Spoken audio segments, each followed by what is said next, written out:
March 14, 2024, 0900 hours. Camp Lemonnier, Djibouti. Building 17, Courtroom 2.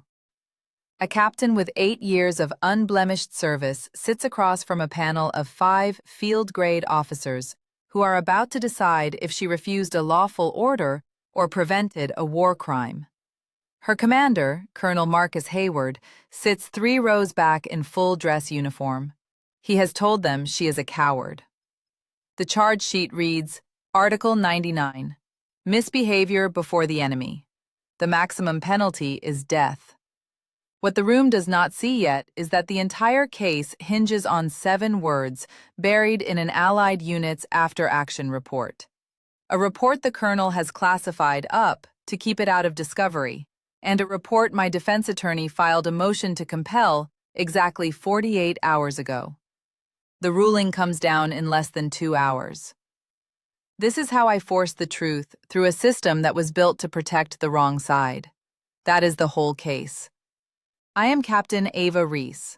I flew remotely piloted aircraft for 6 years before I moved into ground-based tactical operations. I have authorized 412 strikes. I have denied 3. 2 were weather, 1 was this. On November 9, 2023, I was the Senior Joint Terminal Attack Controller, assigned to a multinational strike cell operating out of a forward operating base in eastern Syria. My job was to coordinate air-to-ground fires between coalition aircraft and ground commanders. I had direct access to live sensor feeds, SIGINT intercepts, and partner force intelligence. Colonel Hayward was the ground force commander for the operation. He had been in country for 11 months. He was 1 promotion away from brigadier general. He needed a win. At 14:37 hours, he walked into my operations cell and pointed to a grid square on the digital map. Military Grid Reference System, November Tango 473982. He said there was a high-value target inside. Enemy leadership. A career HVT. He wanted the building leveled. I pulled the live feed. The building was a 3-story structure with a flat roof and an exterior staircase. The infrared showed 15 heat signatures, small, clustered, moving in paired lines. I asked for positive identification. He said SIGINT had intercepted enemy radio chatter from that grid. I asked what the pattern of life analysis showed. He said the informant confirmed it. I zoomed the feed. I could see the motion, the size of the signatures, the way they grouped. I said it looked like children. He said sensor wash, high altitude, heat distortion. I said I needed confirmation. He leaned over my workstation and said the strike window was 6 minutes. I pulled the no-strike list. The grid square was not flagged. I pulled the collateral damage estimate. It had been pre-filed by his staff. 0 projected civilian casualties. I looked at the feed again. The signatures were moving toward the exits now. Small, paired, orderly. I asked if there had been any Allied ground patrols in that sector in the last 72 hours. He said no. I asked if I could check the G2 ledger for partner force reports. He said there was no time. The aircraft was 30 seconds out. He said cleared hot. I did not say it back. I said I am refusing the strike under the unlawful order doctrine. I believe the target is a school, and the strike would violate the law of armed conflict. He went completely still. Then he said I was relieved. He walked 2 steps to the left, leaned over the shoulder of my junior controller, and gave the order himself. The strike went through. The building collapsed. There were no secondary explosions, no fuel fires, no ammunition cook-off, just dust and rubble. Within 4 hours, Allied intelligence confirmed it. 16 children, 2 teachers. The building had been a temporary school set up by a local NGO while the original structure was being rebuilt. The informant had been wrong. The SIGINT intercept had come from a different grid square, misread by 1 digit during transcription. The collateral damage estimate had been falsified. Colonel Hayward called it fog of war. He said I had hesitated under pressure. He said I had endangered the mission. He said I was unfit. Within 6 days, I was facing a court-martial. Now stop right here, because what happens next is not what you think. I did not walk into my first meeting with my defense attorney, Captain Renee Holt, thinking I had a smoking gun. I walked in thinking I had nothing. The drone footage had been archived under a higher classification. The SIGINT logs had been reclassified.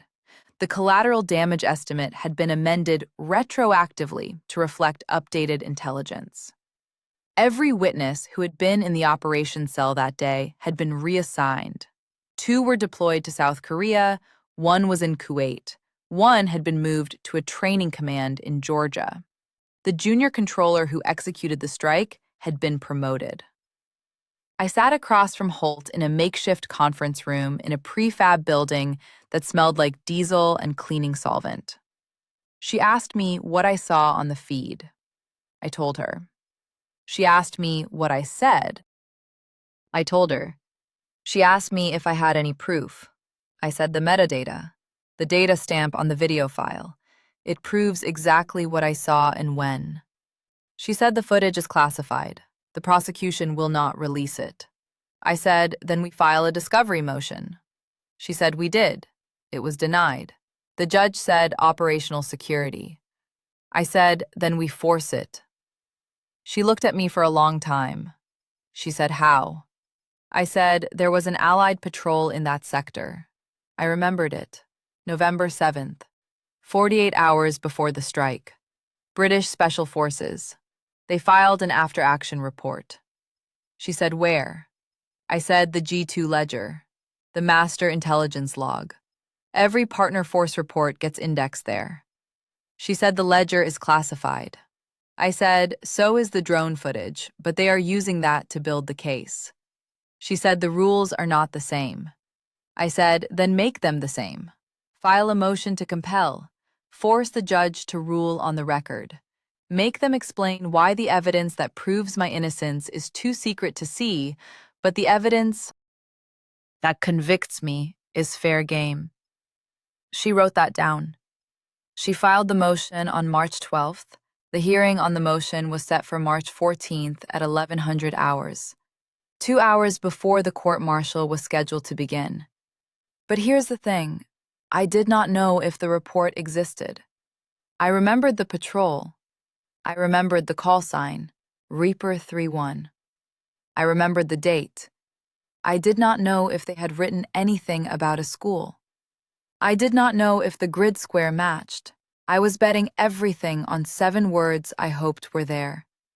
The night before the hearing, I sat in my quarters and pulled every memory I had of that week. November 7th.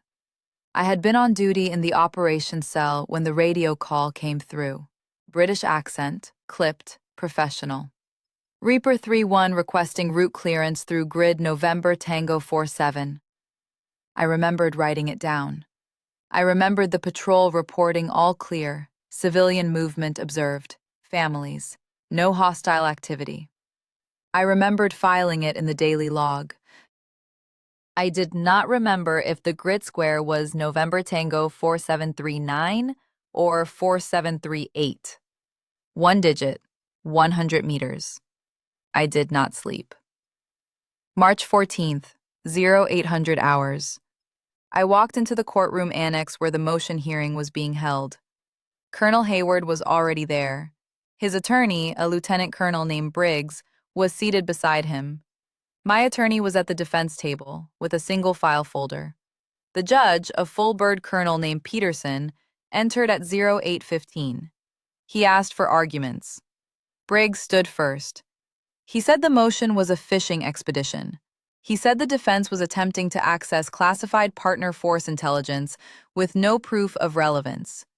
He said the after-action report in question, if it even existed, had no bearing on the accused's state of mind at the time of the refusal.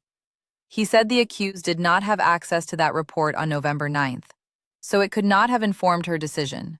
He said the motion should be denied. Holt stood. She said the accused is charged with refusing a lawful order. The lawfulness of that order depends on whether the target was a legitimate military objective. The prosecution has classified all imagery and intelligence that would prove the target was a school. The defense is entitled to counter that evidence with allied field reports that corroborate what the accused saw.